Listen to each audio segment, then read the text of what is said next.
Parce que vous ne pouvez pas, en tant que pays, continuer à faire des BOT, BOT, BOT, BOT et penser qu'un jour vous allez vous développer. C'est impossible. Le système de BOT, c'est pas un système qui développe un pays. Vous devez faire des partenariats qui sont un peu plus stratégiques. Moi, ce que je vais proposer, par exemple, au gouvernement congolais, est de dire que, ou bien de renforcer quelques lois sur la sous-traitance et de dire aux compagnies extérieures, aux expatriés, que si vous voulez investir en République démocratique du Congo, dans tous les domaines, si vous voulez investir en République démocratique du Congo, vous devez investir à travers une compagnie qui est 100% congolaise, ou bien une compagnie qui est à 70%, à 80%, à 60%. Les equity de cette compagnie doit être 100% retenu par des Congolais. Et vous, vous venez avec vos ressources, vous êtes les expatriés, et le gouvernement doit vous forcer à travailler en partenariat avec ces compagnies congolaises pour faire vos opérations au Congo. Il n'y a pas moyen de faire ce genre de deal parce que les compagnies congolaises ne sont pas matures. Les compagnies congolaises n'ont pas de compétences, encore une fois. Et ça, c'est une raison qui n'est pas valide, parce qu'en tant que gouvernement, vous pouvez aussi trouver des middlemen. Vous avez des agences de consulting, vous avez des agences qui sont experts dans la comptabilité, dans le management, et ces agences peuvent être appuyées par le gouvernement pour travailler et faire le middleman. Le gouvernement lui-même ne doit pas être au milieu de bailleurs de fonds de l'extérieur et des privés qui sont en République démocratique du Congo, les locaux. Le gouvernement ne peut pas être dans les affaires. Le gouvernement doit appuyer d'autres compagnies qui sont au Congo, qui font le managing, qui font le consulting. Et ces compagnies vont venir dans le deal et ils vont commencer à manager cette relation. Vous faites des deals, c'est la sous-traitance. Vous faites des deals sur la sous-traitance, mais ici, vous êtes en train de faire les choses un peu différemment. Vous donnez tout le contrôle à la compagnie congolaise et vous dites aux expatriés d'appuyer, de travailler avec ces compagnies congolaises qui est à 80% congolaise, qui a un staff qui est à 80% congolais. Et vous imposez ça à toutes les compagnies qui veulent faire le business en République démocratique du Congo. Ça, au moins, c'est un outsourcing qui peut développer le pays. Mais quand vous êtes dans le système de BOT, vous allez construire une ville comme Kitoko et toute la ville de Kitoko sera BOT. Vous allez construire des chemins de fer et tous les chemins de fer seront BOT. Vous allez construire des routes, toutes ces routes seront BOT. Vous allez améliorer 145 territoires tout au long de la République ou bien à travers la République démocratique du Congo et tous ces projets seront BOT. Ça veut dire que le Congolais qui est Congolais 100%, dans tout ça, il reçoit que des miettes. Le Congolais est affaibli dans son propre pays parce que le gouvernement fait que faire des histoires BOT, BOT, BOT. Et le gouvernement le fait, comme je le disais, parce que les Congolais n'ont pas de compétences. Mais quand vous donnez la chance au gouvernement de donner les compétences aux Congolais, il vous présente un budget de 0,3% pour les recherches scientifiques et 3% pour la défense. Et vous vous demandez maintenant, c'est qui aura les jobs du futur qui seront dans le STEM et c'est qui va défendre ce pays. Et c'est bizarre pour moi que en 2021, c'est ça le budget qu'on est présenté. Donc si vous êtes un entrepreneur au Congo, ça c'est votre bataille. Ça c'est votre bataille à vous. Arrêtez d'être fanatique de vos dirigeants. Ça, c'est un combat vraiment qui est personnel parce que c'est un combat qui va vous affaiblir vous directement. Les Congolais qui sont en République démocratique du Congo, vous aussi, vous devez chercher les compétences de votre façon parce que vous avez un gouvernement qui n'a pas confiance en vous. Parce que vous vous trouvez dans une situation où vous avez un gouvernement qui refuse d'investir dans votre développement. Vous, en tant que peuple congolais, vous ne pouvez pas croiser les bras. Vous ne pouvez pas tout attendre de votre gouvernement. Vous devez aussi vous prendre en charge vous-même. quand on vous dit à chaque fois que vous êtes incompétent, il est important pour vous maintenant d'aller chercher les compétences. Et il y a plusieurs façons de trouver ces compétences en 2021. Vous avez des endroits comme YouTube où vous pouvez apprendre à construire, à créer des applications. Vous avez des endroits comme YouTube où vous pouvez apprendre comment devenir un menuisier. Vous pouvez apprendre comment... Vous pouvez tout apprendre sur YouTube. Mais vous, peuple congolais, vous êtes sur les réseaux sociaux en train de consommer la musique, en train de consommer la politique, au lieu de consommer des histoires qui vont vous donner des compétences. Comme ça, quand il y aura des projets qui vont venir en République démocratique du Congo, vous serez en mesure de faire ces projets.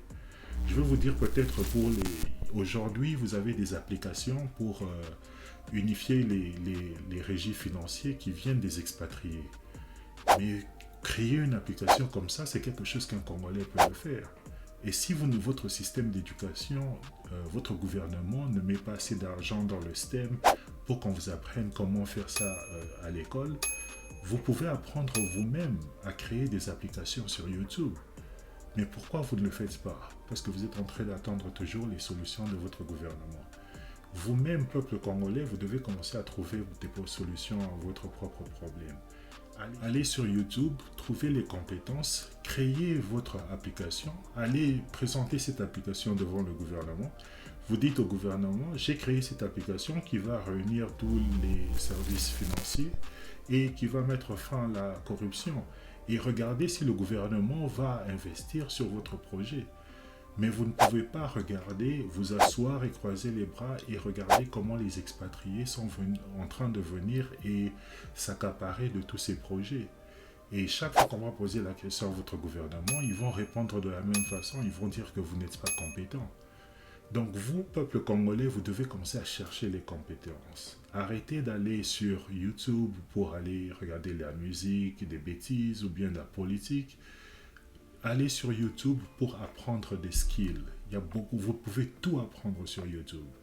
Apprenez ça, mettez ça en pratique et présentez ces solutions à votre gouvernement et regardez s'ils vont, et même si le gouvernement ne veut pas vous supporter dans ces solutions, vous-même vous pouvez aller et parler à vos amis et vos amis peuvent vous supporter dans tout ça.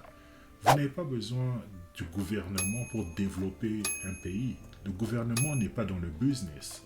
Vous, peuple congolais, vous devez commencer à vous lancer dans les affaires. Créez vos propres applications, parlez à d'autres Congolais, créez des entreprises, créez des organisations, faites la publicité de votre produit et trouvez des solutions à vos problèmes. Trouvez des solutions comment vous pouvez générer du courant. Trouvez des solutions et toutes ces histoires vous pouvez apprendre à partir de YouTube vous-même. Au lieu de rester toujours en train de vous plaindre pourquoi votre gouvernement n'investit pas dans vos études, allez vous-même chercher les compétences. Et d'ailleurs, en parlant de compétences, en parlant de comment vous-même, Congolais, vous devez commencer à aller chercher les compétences, cela nous amène à notre dernier sujet d'aujourd'hui, où on est en train de parler maintenant du coding. On va parler un peu de STEM Education. Je vais partager avec vous mon expérience parce que c'est aussi ça le but de notre émission. Si vous avez regardé les épisodes passés, comme je le disais, Son of Congo, le but c'est de pouvoir faire ce travail. Je vous ai dit pendant un long moment que notre gouvernement, nos pays africains, ou bien notre gouvernement congolais ne met pas assez d'argent dans l'éducation. Notre éducation au Congo n'est pas une éducation qui est optimale. Ce n'est pas une éducation qui est vraiment qui construit l'homme congolais, ou bien qui développe l'homme congolais, ou bien qui nous permet même d'avoir des petits projets comme créer des applications. Ce sont des histoires que notre éducation ne permet pas d'avoir ces boulots. Mais on ne doit pas croiser les bras et se dire que parce que notre gouvernement ne le fait pas comme je le disais, donc on ne va rien faire. C'est là maintenant qu'il y a aussi une responsabilité pour nous, le peuple. Je disais toujours qu'il y a une personne, quelqu'un qui est très populaire, qui disait ne vous demandez pas ce que votre pays peut faire pour vous, mais demandez-vous qu'est-ce que vous pouvez faire pour votre pays. Ça veut dire que d'un côté, on a un gouvernement qui n'investit pas beaucoup d'argent dans les études, dans les STEM. Mais d'un autre côté aussi, nous avons une population.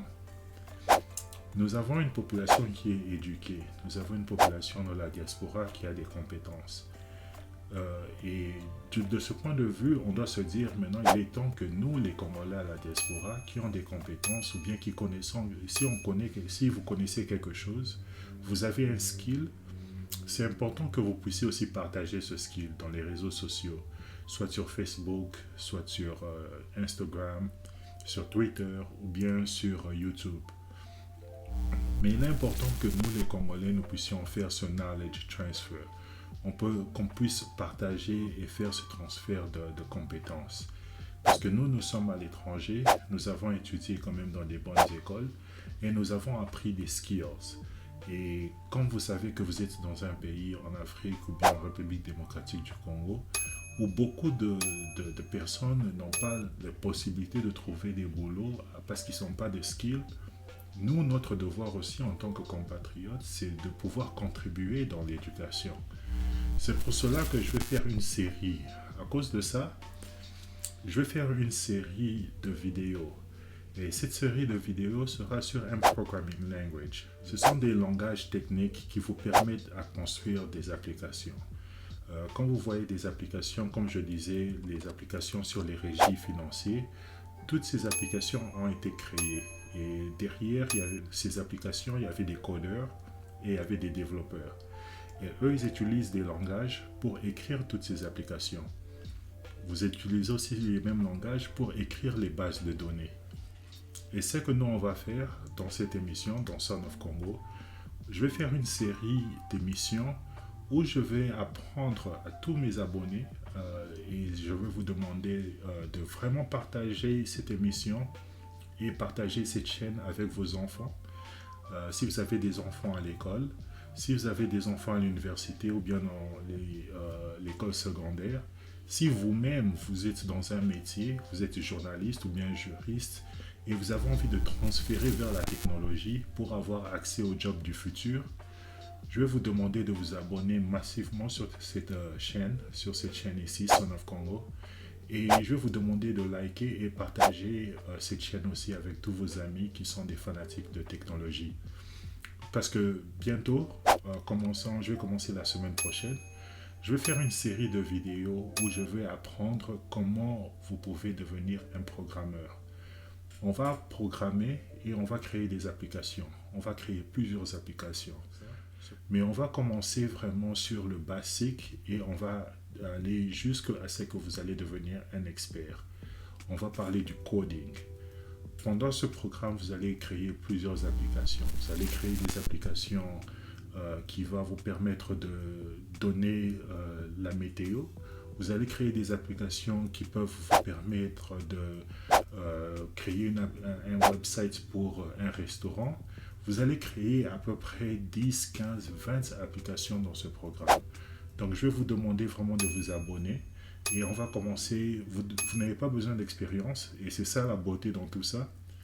Vous avez besoin d'aucune expérience de programming et on va tout aborder dans cette série d'émissions. On va appeler ça un bootcamp sur Python. Et si vous ne connaissez pas Python, on va quand même parler du programming rapidement. Comme ça, mais c'est quelque chose, on va parler de ça pendant la série. Mais je peux déjà commencer pour vous donner peut-être un summary de ce qui va se passer. Et ici, peut-être, je vais partager mon éducation. Comme ça va peut-être vous donner une idée de quoi je suis en train de parler. Parce qu'on est en train de parler de STEM Education. Donc, c'est important quand même, je vous dise, comme ça, vous aurez quand même une idée, une correlation entre ce que je suis en train de vous dire maintenant et les études dans le STEM. Donc, je vais partager un peu mon expérience avec vous. Et je vais vous dire maintenant que moi, par exemple, quand j'ai étudié, j'ai fait 2 ans d'école technique. Je ne suis pas allé dans une université. Et ici, les universités, ce sont des universités qui font 4 ans. Ça veut dire que quand vous terminez vos études en secondaire, vous partez directement dans une université et vous faites 4 ans d'université et vous terminez avec un bachelor degree. À l'université, vous avez plusieurs domaines que vous pouvez étudier. Vous pouvez aller dans les sciences, vous pouvez aller dans n'importe quel domaine, la politique et tout. Moi, je ne suis pas allé dans une université. Moi, j'avais choisi d'aller dans une école technique. Et dans les écoles techniques, ce sont des écoles où vous allez étudier que votre sujet. Vous n'allez pas étudier d'autres sujets. Ça veut dire que pendant 2 ans, je suis allé dans une école technique où j'étudiais seulement le networking, le computer networking. Et le computer networking, c'est la communication entre les ordinateurs. Et quand vous êtes dans ces études, vous êtes en train d'étudier comment les ordinateurs font pour communiquer entre eux. Ça veut dire que dans ces études, vous aurez peut-être des projets où vous avez des compagnies comme la SNEL. On vous dit peut-être que la SNEL va s'acheter 100 ordinateurs, 4 imprimantes, et vous, votre travail est de connecter tous ces ordinateurs dans la compagnie. Et c'est ça les études que vous apprenez quand vous faites le networking, le computer networking. Ça veut dire que vous devez dire que, OK, dans ce niveau ici, on aura 10 ordinateurs. Ces 10 ordinateurs seront connectés à un switch. Et ce switch-là va se connecter à un autre switch qui va se connecter à 10 ordinateurs qui sont au deuxième niveau. Et ces 10 ordinateurs vont se connecter à une imprimante et cette imprimante va se connecter à d'autres ordinateurs. Donc vous êtes en train de connecter la communication entre ordinateurs. C'est ça que vous apprenez quand vous êtes en train de travailler, quand vous avez des études dans le computer networking. Donc vous serez vraiment focalisé sur la communication, sur les câbles de communication ou bien les voies de communication. Et vous serez aussi très focalisé sur des histoires comme les switches et les routers. Les switches et les routers, ce sont des devices qui vous aident à connecter les différents ordinateurs aussi. Et c'est quand même difficile d'expliquer en français la technologie parce que nous, on apprend la technologie en anglais. Mais comme je dis, je vais faire un effort d'essayer de parler de ça en français. Et je vais même mettre des exemples en lingala. Donc, Hermo Européen en lingala. Parce qu'il est important vraiment que les gens qui me suivent en République démocratique du Congo, les élèves qui me suivent puissent comprendre que je suis quelqu'un comme vous. Donc il n'y a rien de spécial, je suis un Congolais comme vous. Donc j'ai appris tout ce que j'ai appris, le Colabino. Mais moi j'ai appris ça seulement en anglais et je vais essayer de vous expliquer ça en français et mettre peut-être des exemples. Moi par exemple d'Aningala, comme ça va essayer un peu d'éclairer un peu nos élèves. Parce que la plupart des temps on est en train d'étudier en français. Mais il y a beaucoup d'élèves en République démocratique du Congo qui ne parlent pas français et on continue toujours dans une éducation qui n'aide pas nos élèves. Donc, je vais essayer de faire tout le bootcamp en français, mais je vais essayer de mettre le lingala où je peux. Et ça sera vraiment challenging, ça sera difficile, mais je vais faire un effort. Et ce qui est important ici est que vous puissiez avoir le knowledge. Parce que c'est la technologie. Vous n'avez pas besoin de m'entendre parler, mais vous avez besoin de suivre et de comprendre ce que je suis en train de faire sur l'ordinateur. Donc, tant que vous comprenez, et c'est là qu'on peut avancer. Donc, comme je disais, moi, ce que j'ai fait pendant 2 ans, c'était le computer networking. Et je l'ai fait dans une école technique parce que je ne voulais pas vraiment apprendre d'autres sujets. Je n'étais pas intéressé à apprendre la science, je n'étais pas intéressé à apprendre l'anglais ou bien la religion ou bien les autres sujets. J'étais vraiment intéressé d'apprendre seulement la technologie et c'est à cause de ça que je suis allé à une école technique au lieu d'aller à l'université. Dans cette école technique, j'ai fait 2 ans et après 2 ans, j'ai eu mon associate degree. Donc c'est 2 ans d'université ici aux États-Unis et à la fin, vous avez votre associate degree. Comme je dis, c'était sur le networking, computer networking. Mais après, j'ai continué mes études pour avoir mon bachelor. Ça veut dire que vous ajoutez encore 2 années d'études. Et dans mon cas, j'ai ajouté 3 années d'études parce qu'il y avait des crédits que j'avais pendant mon associate qui n'ont pas pu transférer pour mon programme de bachelor, qui est un programme de 4 ans. Ça veut dire que j'ai ajouté quand même 3 ans pour faire le bachelor. Quelques crédits on peut transférer, mais ce n'était pas tout. Et dans mon programme de bachelor, j'ai fait quelque chose qu'on appelle le technical management. Le technical management, on traduit ça la gestion des affaires techniques, des matières techniques. Ça veut dire que vous êtes, par exemple, tous les projets qui viennent, que ce soit un projet interne ou bien externe, si c'était un projet qui est technique, la construction d'un building, la construction d'une route, la construction d'un barrage, tous les projets qui sont techniques, c'est ça que moi j'ai étudié en technologie. Et la concentration de ce programme, c'était la gestion des projets. Donc, à la fin de mon cursus, mon diplôme, c'était un bachelor degree, Bachelor of Science, qui est un diplôme dans les sciences, Bachelor of Science in Technical Management, donc dans la gestion des affaires techniques, avec une concentration dans la gestion des projets. Et c'est ça que moi j'ai étudié. Mais pendant mes études, j'avais aussi amélioré mon cursus. Parce qu'ici aux États-Unis, on vous donne quand même ça dépend des écoles. La plupart des écoles vous donnent quand même une flexibilité. Où vous avez une possibilité d'améliorer votre cursus s'il y a quelques classes que vous voulez ajouter, ou bien il y a des classes que vous pouvez enlever. Donc souvent dans votre cursus, il y a des cours que vous ne pouvez pas bouger. Ce sont des classes qui sont require, que vous ne pouvez pas changer. Mais il y a quelques classes qui sont des electives que vous pouvez changer si vous voulez. Et moi, les classes que j'avais changées, j'ai changé des classes pour ajouter dans mon cursus des classes qui sont sur le programming. Ça veut dire que j'avais des classes où on est en train d'apprendre à faire les codes. Mon diplôme, mon programme de bachelor degree lui-même, il n'avait pas vraiment des histoires comme le coding ou des histoires comme ça. Quand vous êtes dans le technical management, vous êtes en train de voir les choses d'une façon qui est un peu plus high level. Donc c'est un peu comme d'une perspective d'un manager, c'est une perspective d'un chef d'entreprise. C'est pas vraiment une perspective de la personne qui est en train de travailler. Donc c'est un peu la gestion des affaires techniques, mais à un haut niveau. Et moi, je trouvais qu'il était important pour moi de connaître la technologie de base, les gens qui sont sur le terrain, qu'est-ce qu'ils sont en train de faire. Et pour tous ceux qui sont dans la technologie, apprendre comment faire un programming language, ça ajoute à votre résumé, en fait. Ça vous rend plus marketable. Ça veut dire que vous aurez plus d'opportunités si vous êtes dans la technologie et vous comprenez aussi le coding et le programming. Donc c'est pour ça que j'avais un peu combiné les deux à l'université. C'est là que j'avais pris maintenant 2 cours dans le programming. J'ai pris un cours qui s'appelle Java. Si vous connaissez Java, c'est un programming language. C'est comme le programming language Python.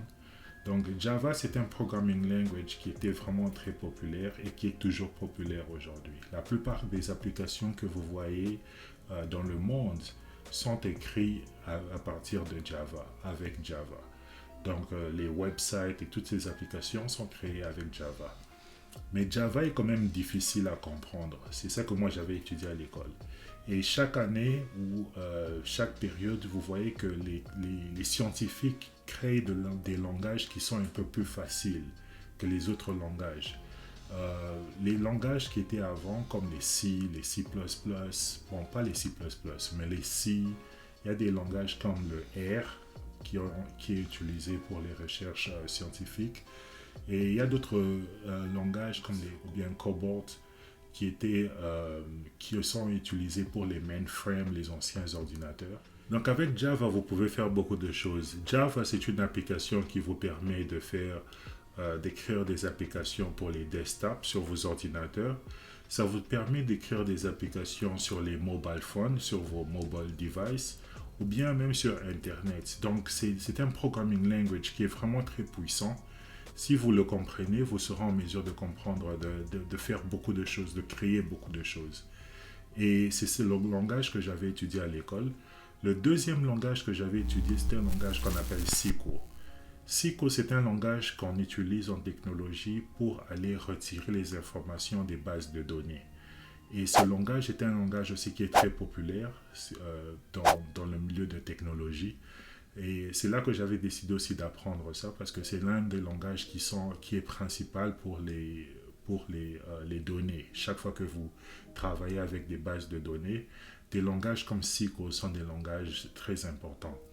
Et même d'ailleurs, vous allez voir qu'aujourd'hui aux États-Unis, il y a des compagnies, quand vous allez postuler pour des boulots dans les finances, dans l'économie et même dans le marketing, il y a beaucoup de compagnies qui exigent que vous puissiez comprendre SQL. Parce que dans ces boulots, souvent, vous devez faire des rapports, vous devez faire beaucoup de rapports avec des diagrammes et vous devez prendre ces informations dans les bases de données.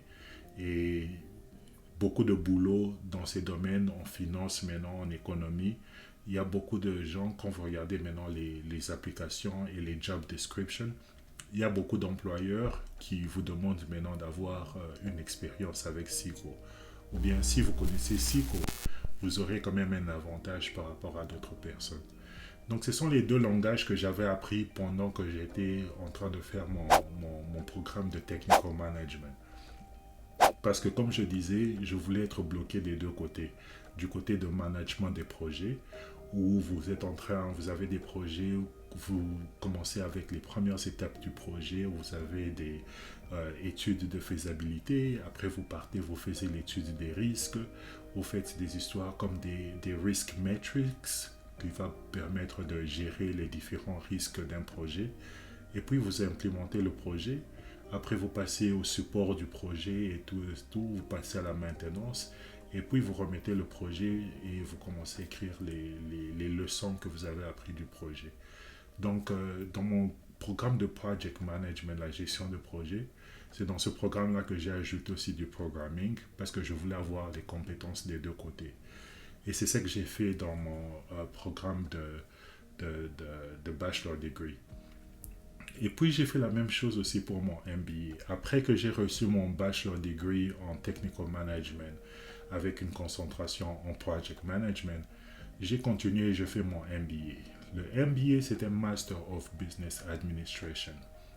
Donc ça veut dire que vous devenez un maître de l'administration. Vous savez comment gérer une entreprise à ce niveau. Parce que dans un master, un MBA, c'est un business degree. Donc c'est un degree où on vous apprend comment faire le business. Le business dans une compagnie, comment gérer une entreprise. Donc c'est beaucoup de cours de management, beaucoup de cours de leadership. Mais moi, dans mon MBA, il y avait aussi une concentration. Et ma concentration, c'était le management des informations systèmes, des systèmes informatiques. Donc, mon MBA, c'était un MBA avec une concentration sur le management des informations systèmes. Donc, d'un côté, j'avais des business classes. Il y avait beaucoup de business classes, beaucoup de classes sur le management, beaucoup de classes sur le leadership, beaucoup de classes sur le business et l'entrepreneuriat en général, la culture dans les compagnies. Mais d'un côté aussi, il y avait la concentration qui était le management des affaires des systèmes informatiques. Ça veut dire que dans ce côté-là, j'avais encore ajouté d'autres programming languages. Et c'était comme carrément les mêmes langages. Donc j'ai fait encore du Java et j'ai encore fait de SQL parce que j'aimais avoir une combinaison des deux. J'avais déjà commencé avec, donc j'avais encore continué. Et une fois que vous connaissez un programming language, ça commence à être facile parce que ce sont les mêmes principes. Vous n'avez même pas besoin de connaître vraiment, d'être un expert dans les programming languages pour avoir un boulot en technologie. Mais il est important quand vous comprenez les programming languages, quand vous comprenez la technologie. Et même aujourd'hui, je suis un consultant dans une compagnie, une grande compagnie de technologie qui fait le consulting dans tout le monde. Et même quand je suis en train de supporter mes clients, je dois regarder leurs applications et je dois regarder le code qui est derrière les applications pour savoir c'est quoi le problème avec les applications qu'ils ont. Donc, je pars chez le client et le client me dit que je n'arrive pas à faire ça, je n'arrive pas à faire ça dans l'application. Et c'est là que je regarde maintenant le code de l'application et je dis au client, OK, on doit arranger le code ici, c'est ça le problème et c'est ça le problème. Donc, même si vous n'êtes pas là en train de coder et de créer l'application, vous avez besoin quand même de comprendre le programming pour supporter cette application et dire à quelqu'un qui n'est pas dans le programming, c'est ça le problème. Donc c'est un peu ça. Donc il est toujours important. Et je vais même vous conseiller tous les jeunes Congolais qui sont à l'école et qui cherchent à faire des différentes, qui cherchent à entrer dans des différents domaines, que ce soit dans les finances, que ce soit dans le marketing, que ce soit dans l'économie. Si vous êtes dans ces domaines, ajoutez, si vous avez la possibilité d'ajouter quelques programming dans votre cursus, faites-le. Parce que ça va vous donner un avantage quand vous allez aller chercher les emplois. Si vous connaissez les programming languages, ça vous donne carrément un avantage par rapport aux autres personnes qui vont postuler. Parce que avec un programming language, ce qui est différent d'un diplôme, par exemple, quand vous êtes juriste ou journaliste, avec le programming language, vous avez la possibilité de créer. Comme je vous disais en STEM, vous avez la possibilité de créer quelque chose avec rien. Quand vous êtes un journaliste, vous devez, quand vous terminez vos études, quelqu'un doit vous embaucher. Devez aller dans une boîte, travailler là-bas, économiser de l'argent et créer peut-être votre propre boîte. Mais en technologie, tout ça c'est différent. Quand vous terminez dans la technologie et que vous connaissez le programming, vous pouvez partir dans une compagnie comme la SNEL ou bien la Régie des eaux et postuler là-bas. Mais disons que la SNEL et la Régie des eaux ne peuvent pas vous employer. Il y a une possibilité pour vous d'aller chez vous à la maison, entrer dans votre chambre et vous créez votre propre application. Vous mettez cette application sur le marché et c'est comme ça que vous pouvez aussi, donc vous pouvez vous créer vous-même à cause de la technologie, parce que vous avez appris un programming language. Et c'est exactement ce qu'on va faire dans notre bootcamp. Et il y a un truc ici dans le STEM, comme vous êtes dans les études de sciences, technologie, engineering et les mathématiques, chaque année, vous devez toujours rester up-to-date. Vous devez toujours être en connexion avec la technologie parce que la technologie change rapidement. Et moi, ça fait quand même longtemps que j'ai terminé mes études et je suis en train de travailler dans un milieu professionnel. Et la façon dans laquelle moi je reste toujours up-to-date, il y a souvent des histoires sur Internet. Il y a un site qu'on appelle Udemy. C'est udemy.com. Ce site-là, c'est une plateforme qui permet à tous les gens qui ont quelque chose à enseigner, il y a des instructeurs, de pouvoir créer des programmes, de créer des vidéos qui vont mettre dans ce site et les gens peuvent acheter ces programmes pour apprendre une technologie. Et c'est ce que moi j'ai fait. J'ai fait ça pendant plusieurs années. J'ai toujours accès à mon site et chaque fois qu'il y a une technologie qui est nouvelle et que j'ai vite envie d'apprendre, je pars dans ce site et je me registre pour un programme de bootcamp. Un bootcamp, c'est un programme accéléré. Ça veut dire que ce sont des programmes peut-être de 100 jours où ils vous apprennent tout sur cette technologie. Et c'est ça que je fais souvent pour rester vraiment en connexion avec la technologie et les histoires nouveaux. Parce que chaque année, ça change. Et cette année, ce que je voulais dire est que il y a un autre langage qui devient vraiment populaire dans le milieu des technologies. Et ce langage-là, c'est Python. Chaque fois que vous voulez, surtout en 2021, chaque fois que vous allez dans une compagnie de technologie et vous êtes en train de postuler, il y a beaucoup d'employeurs qui vous demandent est-ce que vous connaissez Python. Vous pouvez connaître des langages comme Java ou bien SQL. Ça va vous aider aussi parce que dès que vous connaissez un langage, c'est un peu facile de connaître les autres. C'est la syntaxe qui est différente, mais les principes sont carrément les mêmes. Et donc ça va vous aider si vous connaissez un autre langage.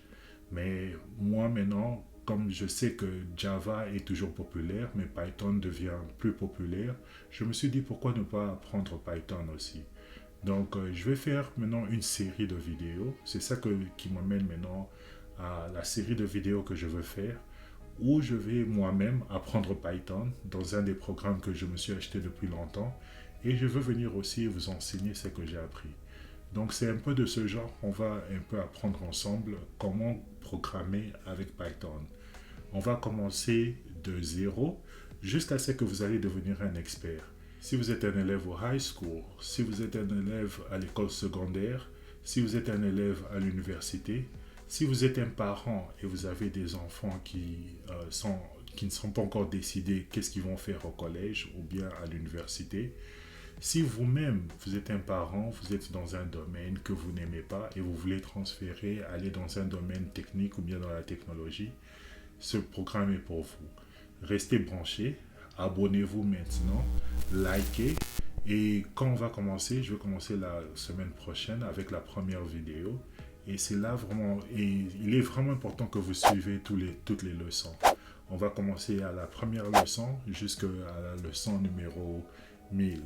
Mais on va partir petit à petit et on va apprendre toutes les étapes de programming et vous allez apprendre Python avec moi. Vous serez en mesure de construire plusieurs applications et vous allez être en mesure de montrer ces applications à vos employeurs, à des personnes avec qui vous travaillez et montrer vos compétences. C'est comme ça que vous gagnez des compétences. Vous n'avez pas gagné vos compétences en restant, en attendant votre gouvernement. Et vous n'avez pas gagné des compétences en regardant les musiques et les politiques sur YouTube. Vous avez besoin du content. Vous devez commencer à consommer du content qui vous apprend quelque chose. Donc, abonnez-vous massivement. On va commencer la semaine prochaine sur Python Programming, où on va apprendre comment écrire des codes et comment programmer avec Python. Donc, je vais vous demander encore une fois, abonnez-vous massivement. Partagez les vidéos et essayons d'apprendre quelque chose ensemble. Comme ça, prochainement, quand il y a des projets qui viennent en République démocratique du Congo, vous ne serez plus des personnes qui ne sont pas compétentes. Vous aurez quelque chose que vous pourrez montrer et dire qu'on peut faire ce projet parce qu'on a appris Python. Donc c'est un peu ça pour la journée d'aujourd'hui. On va se retrouver prochainement où on va parler de Python Programming et c'est là qu'on va commencer avec notre première leçon sur Python. Et on va évoluer comme ça. Donc, soyez nombreux la semaine prochaine. Posez-moi des questions. Si vous avez des questions sur le STEM donc, que je n'ai pas répondu, posez-moi des questions sur les commentaires. Et je vais essayer de répondre à ces questions. Et si vous voulez que je fasse une vidéo sur un sujet bien précis, dites-moi aussi sur les commentaires et je vais voir si je peux faire un sujet dessus. Mais comme je dis, on va apprendre ensemble une technologie. Et si vraiment vous voulez apprendre quelque chose dans la technologie qui va vous permettre d'avoir de l'emploi et évoluer et pousser votre carrière, restez branchés sur l'émission, abonnez-vous. Et je vous garantis que vous allez aimer le programme, vous allez aimer la technologie. Moi, le programme, en fait, c'est... l'instructeur dans le programme, c'est une dame qui est à London. Son nom, c'est Angela. J'aime beaucoup son style de vidéo. J'aime beaucoup ses bootcamps. Et j'ai utilisé ces bootcamps plusieurs fois pour apprendre d'autres technologies. Et ce sont des bootcamps qui sont payants. Donc, c'est quelque chose que j'avais acheté depuis longtemps. Je me disais, je vais un peu regarder, apprendre Python, mais je ne l'ai jamais fait. Mais je trouve que maintenant, il est important pour moi de contribuer aussi, non seulement dans ma carrière à moi, pour apprendre des nouvelles technologies, mais aussi pour enseigner à mes frères et sœurs au Congo et donner ma contribution dans notre éducation au Congo qui n'est pas si bien que ça. Et je vais vous encourager, je vais encourager tout le monde de faire comme moi et de partager nos compétences. Si vous êtes un architecte, si vous êtes un menuisier, si vous êtes un nurse, si vous êtes un médecin, si vous êtes un peintre, si vous êtes un musicien, partagez vos compétences avec vos frères et sœurs. Apprenez la matière, apprenez l'art de la science. Et c'est comme ça que vous allez développer votre pays. Mais si vous attendez toujours que votre gouvernement fasse tout pour vous, là, vous serez vraiment déçus. Vous devez prendre vous-même les Congolais, vous-même les Africains. Vous devez prendre votre propre destin entre vos mains et commencer à consommer des histoires qui vont vous apprendre des nouvelles skills au lieu de consommer la politique et consommer la musique qui ne va rien contribuer pour améliorer votre condition de vie.